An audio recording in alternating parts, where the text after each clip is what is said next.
Welcome into Body and Soul right here on 938 Live. Thank you so much for joining me. I'm Daniel Martin, once again, your daily health check on 938 Live. Today we're talking about gambling and alcohol addictions. You know, we're getting into the festivities, the Lunar New Year celebrations right around the corner.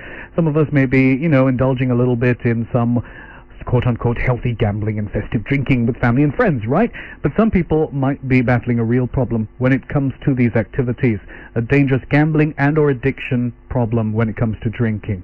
The Cabin, Chiang is a world-class addiction treatment facility, visiting the Singapore addiction treatment community to address issues of rehabilitation and addiction treatment, including things like, well, I've just mentioned, gambling and substance abuse.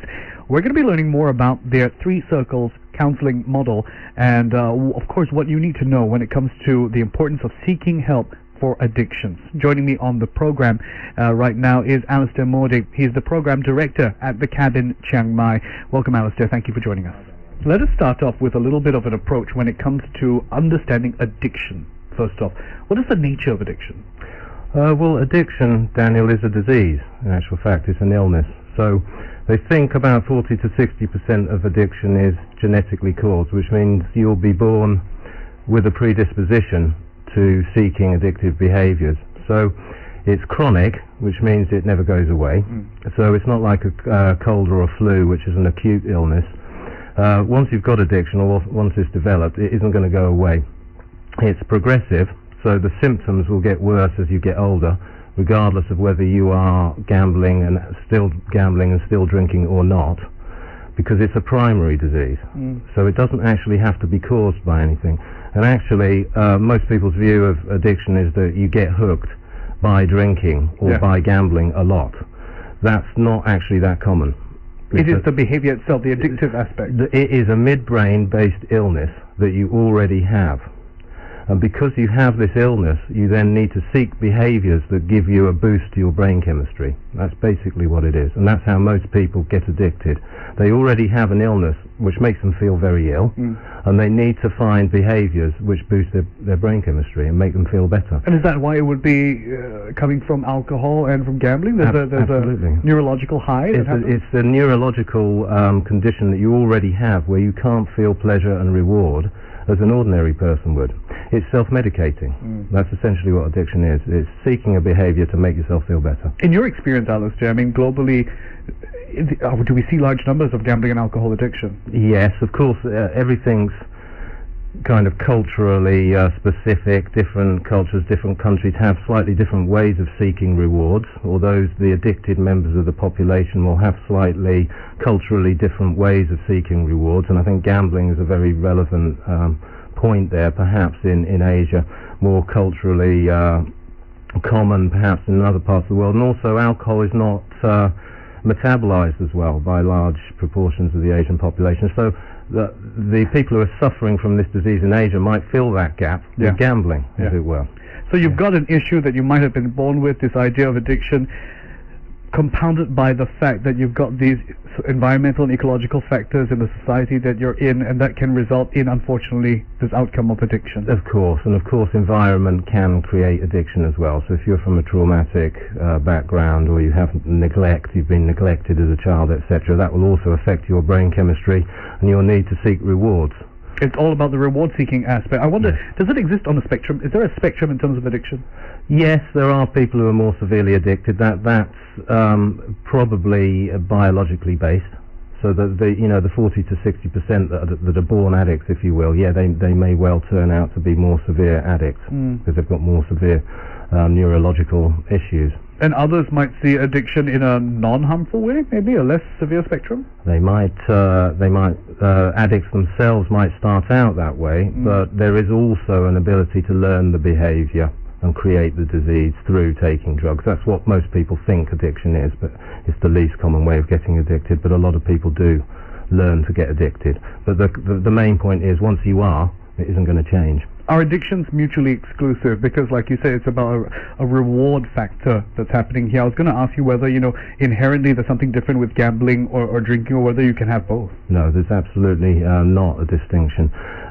What we work with at the Cabin is what they now call an all addictions model, because we know it's got a biological basis.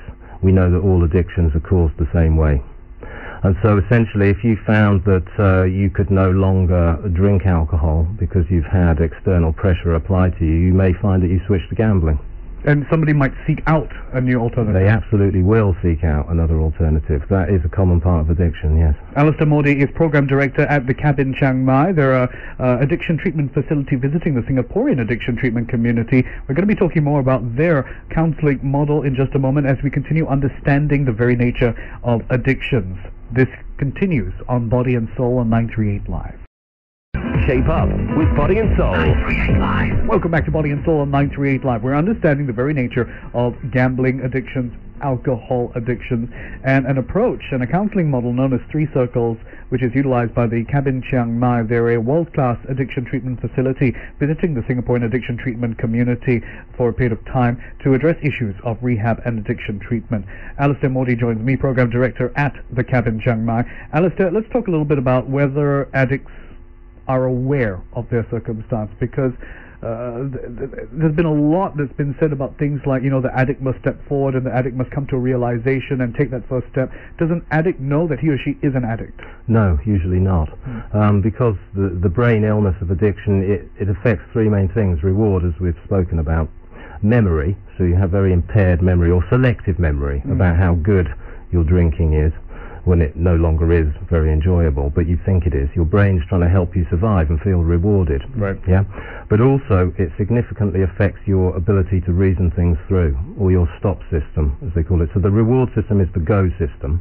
Let me go for rewards, because I don't feel rewarded. I don't feel pleasure. I don't feel well. That's the addict, their natural state. Yeah. But the stop system, which stops ordinary people from doing stupid things, is not there. So that it's effectively been deactivated by the disease in order to help the addict pursue their drug, as it were, or their alcohol or gambling. And so absolutely they are not aware that they're addicted. They're usually in what we call denial. These days they tend to call it pre-contemplation. So they're not in a state of thinking about their addiction. They don't realize they have it, and there's a very good reason for that, because it allows them to continue and boost their brain chemistry. So it's actually a survival mechanism. Oh gosh. I want to pick up something you mentioned earlier on, because there is this common layperson opinion that it is a choice, that you are making this choice to imbibe or engage in these behaviors.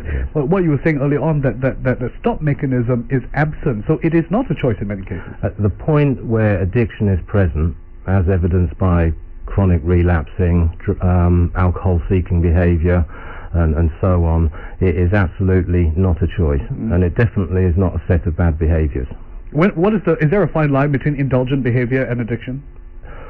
That's a good question. There are obviously people that abuse alcohol and like to gamble a lot and perhaps aren't addicts, and they will later pull out of that and lead a normal life. They might be stressed, they might be in a certain friendship group that's promoting that, and later they won't be, and they'll move on out of it.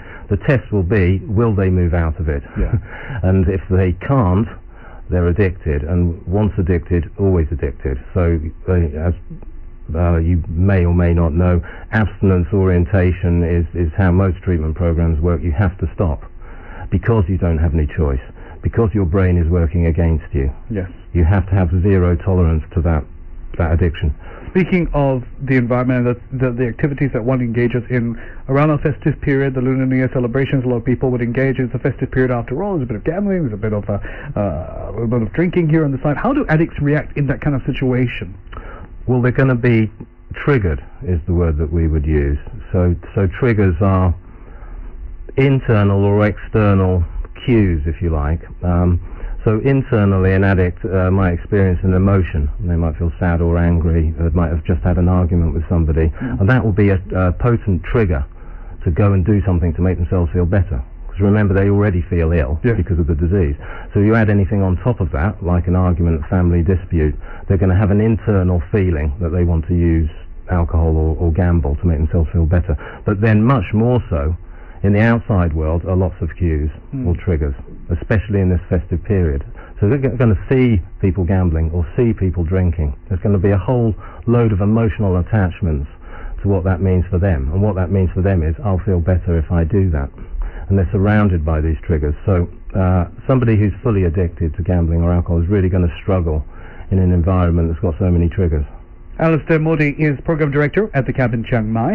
They are a world-class treatment facility when it comes to addiction aspects. We're going to know more about their approach to counseling for addictions and gambling and alcohol addictions in particular. We'll continue on Body and Soul in just a moment. Stay with us. It's Body and Soul on 938 Live. We're continuing our discussion today on addictions, in particular gambling and alcohol addictions. We know, of course, that the Lunar New Year celebration's right around the corner. Will this be a tempting period for people who are afflicted by addictions? As we've discovered, it is a disease. Our guest on the program today, Alastair Mordey, is Program Director at the Rehab in Chiang, which is a treatment facility. They're in Singapore speaking to our treatment community to talk about rehabilitation and addiction. And they're on the program today as well to talk to us about what we need to understand about this approach. Alastair, let's start understanding the signs first and foremost. Let's talk about trigger. What are the signs that somebody is an addict? It will be mainly observed in their behaviour towards others and the way that they do apparently stupid things. Other people will look at their behaviour and think, why are they doing that? Well, the fact is, as we've just discussed, they can't stop. They cannot stop. It's impossible. They need intervening, really. Somebody needs to come in and intervene on their behalf.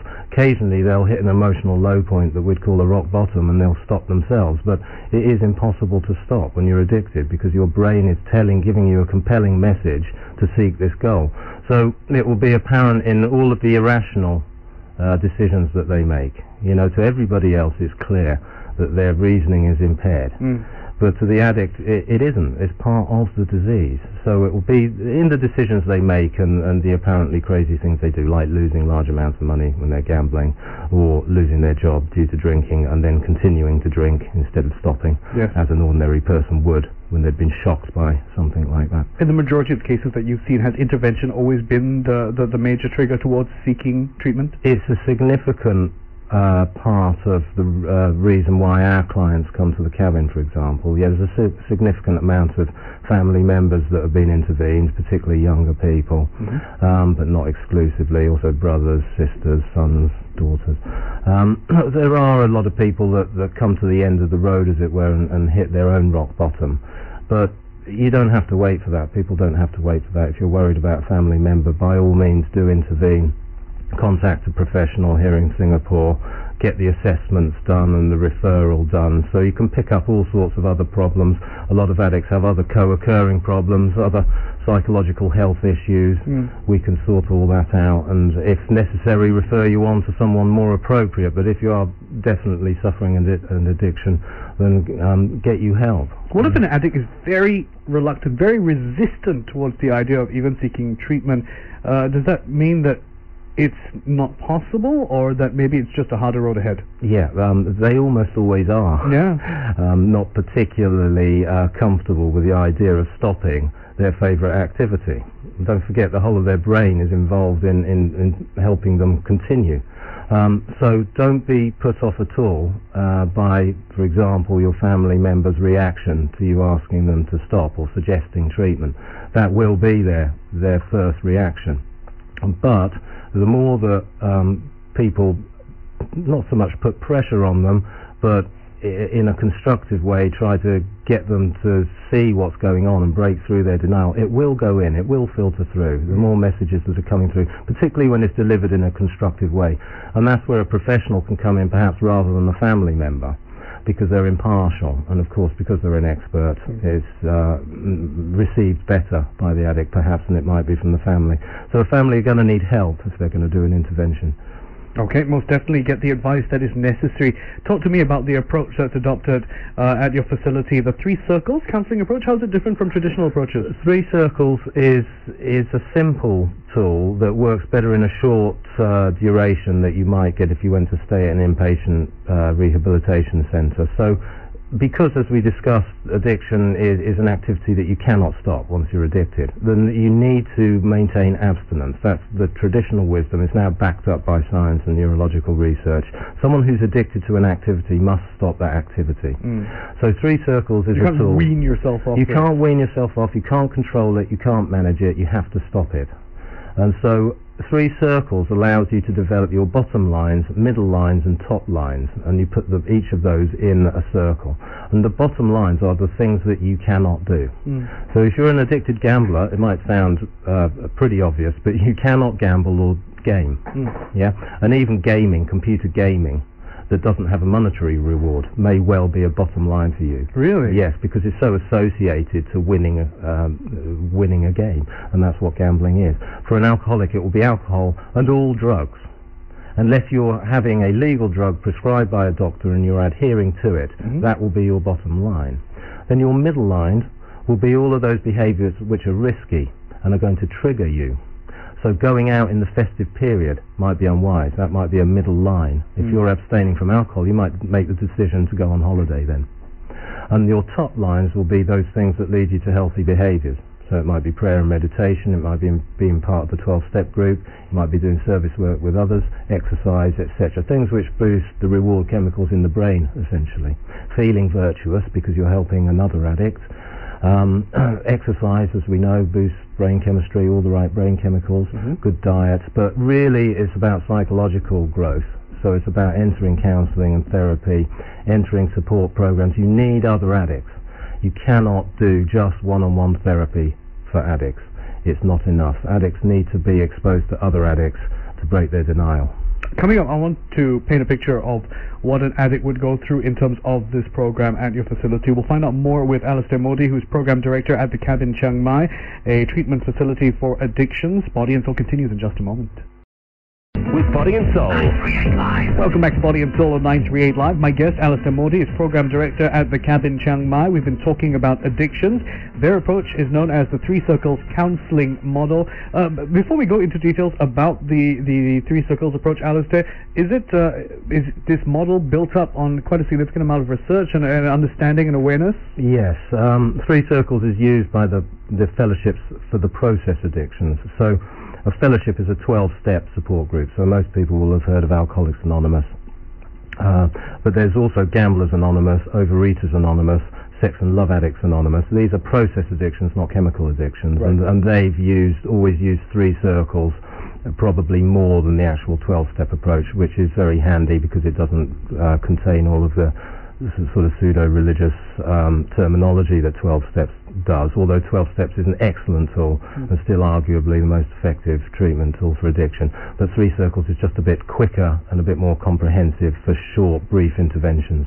Let's talk about what somebody would expect to experience were they to go through the 3 circles approach at your facility. What is the experience like? Well, the first thing is they need to be screened and assessed. So anybody going into inpatient residential treatment will get screened and assessed. We do that here at our Singapore clinic, which is based at the Novena Medical Centre. So you would see our psychologist here in Singapore. They would assess you, screen you, make sure that you're okay to come. So if you've got any other very serious problems, there might be other medical treatment that needs to be adhered to first, particularly if you're very physically ill. Then you would come over into the program. You would essentially be screened again just to make sure nothing's changed since you came, and then settling in. The first thing that a recovering addict needs to do is gain insight into their addiction. So the first exercises, if you like, that your counsellor will be doing with you will be designed to help break the denial that we spoke about. Yeah. So step 1 of the 12 steps and the bottom lines or inner circle of the 3 circles is all designed to help you understand that you can't do this behaviour anymore. So that can be quite challenging. You'll get a lot of challenge from your peers in group therapy, especially when you're exhibiting your denial. So it's quite confrontational and challenging, but quite fun and humorous sometimes. And it's exciting to be in a step 1 therapy group or an inner circle therapy group.